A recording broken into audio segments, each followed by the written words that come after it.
Thiruvananthapuram medical college ആശുപത്രിയിലെ മലിനജലം പൊതുനിരത്തിലേക്ക് ഒഴുക്കുന്നതായി പരാതി. മഴ പെയ്തതോടെ മെഡിക്കൽ കോളേജിന് സമീപത്തെ വെടല നഗറിൽ റോഡും ഓടയും തിരിച്ചറിയാൻ കഴിയാത്ത അവസ്ഥയാണ്. അധികൃതരെ അറിയിച്ചിട്ടും യാതൊരുവിധ നടപടിയും സ്വീകരിക്കുന്നില്ലെന്ന് പ്രദേശവാസികൾ ആരോപിക്കുന്നു. ഇതാണ് medical college drainage pump house. ഇവിടെ നിന്നുമുള്ള മാലിന്യങ്ങളാണ് ഈ കാണുന്ന ഓടകളിലേക്ക് ഒഴുകിയെത്തുന്നത്.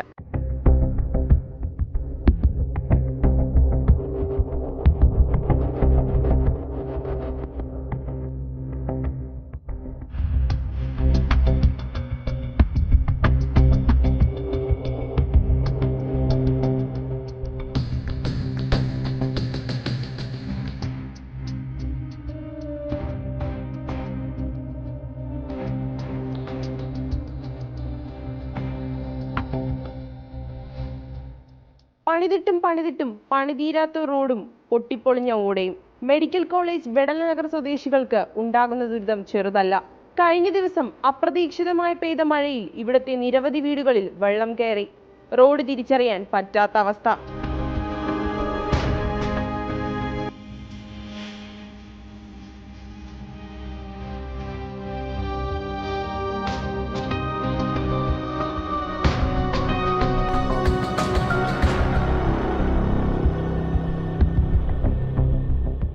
ഇതിപ്പോൾ വികസനത്തിൻ്റെ പേരും പറഞ്ഞപ്പോൾ ഓട നിർമ്മിക്കാനെന്ന് പറഞ്ഞിട്ട് അതുവരെയുള്ള റോഡ് അവർ കണക്ട് ചെയ്തിട്ട് കടാമ്പള്ളി വന്ന് വളരെ കൊട്ടിഘോഷിച്ച് ഒരു ഉദ്ഘാടനമൊക്കെ നടത്തിപ്പോയി.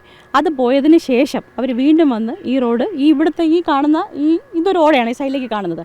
ഈ ഓടയിലേക്ക് പുതിയൊരു കണക്ഷനാണ്. ആക്കുളത്തുനിന്ന് വരുന്ന ഒരു ഓട ഇതിലേക്ക് കണക്ട് ചെയ്ത് നല്ല രീതിയിൽ ചെയ്യാനുള്ളൊരു സംവിധാനം ചെയ്തു.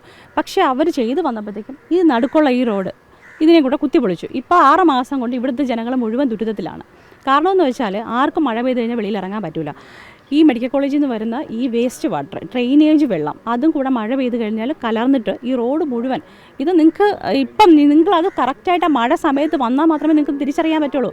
ഇതിലെ ഈ റോഡ് ഇങ്ങനെ കിടക്കുന്ന അറിയുന്നവർക്ക് പോലും ഇപ്പോൾ നടന്നു വരാൻ പറ്റാത്തൊരവസ്ഥയാണ്. ഇപ്പം മെഡിക്കൽ കോളേജിലെ കൗൺസിലർ തിരിഞ്ഞു നോക്കുന്നില്ല. പല പ്രാവശ്യം അയാളെ ഇപ്പോൾ ഇവിടുത്തെ ജനങ്ങൾ സമീപിച്ചതാണ്.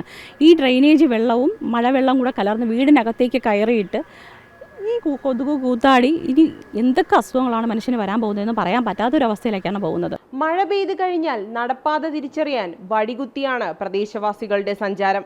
മെഡിക്കൽ കോളേജ് ഡ്രെയിനേജ് പമ്പ് ഹൗസിലെ മുഴുവൻ മാലിന്യങ്ങളും ഈ ഓടയിലേക്കാണ് ഒഴുക്കിവിടുന്നത്. മെഡിക്കൽ കോളേജിൽ നിന്നുള്ള സർജിക്കൽ മാലിന്യങ്ങൾ വരെയുണ്ട് ഈ ഓടയിൽ. മഴ മാനത്ത് കണ്ടു കഴിഞ്ഞാൽ നമ്മുടെ ആക്കുളം റോഡ് തൊട്ടുള്ള ആക്കുളം ശ്രീകാര്യം തൊട്ടുള്ള ഡ്രെയിനേജ് വെള്ളം അടക്കം മഴവെള്ളം അടക്കം ഇപ്പോൾ പണിത ഓടയിൽ കൂടെയാണ് ഇവിടെ വരുന്നത്. ഇവിടെ വന്നു കഴിഞ്ഞാൽ ഇപ്പോൾ പണിത ഓടയെന്ന് പറഞ്ഞാൽ ഒരു 4 അടി വീതിയും ഒരു 5 അടി പൊക്കത്തിന് കിട്ടും. ഇവിടെ വന്നിട്ട് ഈ ഓട വന്നിട്ട് 2 അടി വീതിയാണ് ഉള്ളത്. അതും റോട്ടിൽ നിന്ന് താഴ്ന്ന കിടക്കുന്നത്. അങ്ങനെ ആ ഭാഗം വരെ അവർ കൊണ്ട് എത്തിച്ചിട്ട് ഇങ്ങോട്ട് അവർ അടുത്ത വർക്ക് ചെയ്യാമെന്നും പറഞ്ഞുകൊണ്ടാണ് ഇവിടെ ഇത് പൊളിച്ചിട്ട് ഏതാണ്ട് ഇപ്പോൾ ഒരു 4 മാസമായി. അതിനുശേഷം 2-3 മഴ വന്ന് ഞങ്ങളുടെ വീടുകൾ അത്രയും വെള്ളത്തിൽ കയറി. വെള്ളത്തിലാണ് ശരിക്കും പറഞ്ഞാൽ ഈ സെപ്റ്റി ടാങ്ക്, ഡ്രെയിനേജ് ടാങ്ക് സഹിതം വീടുകളിലുള്ളതെല്ലാം കൂടെ ഇപ്പോൾ അവർ പൊത്തി ഈ ഓടയ്ക്കകത്താണ് ഉണ്ടായിരുന്നത്. ഒരു നിവൃത്തിയില്ല, ജീവിക്കാൻ പറ്റാത്തൊരവസ്ഥയാണ് ഇവിടുത്തെ രീതി. ഒഴുക്ക് നിലച്ച് കെട്ടിക്കിടക്കുന്ന വെള്ളത്തിൽ കൊതുകും കൂത്താടിയും നിറഞ്ഞ അവസ്ഥ.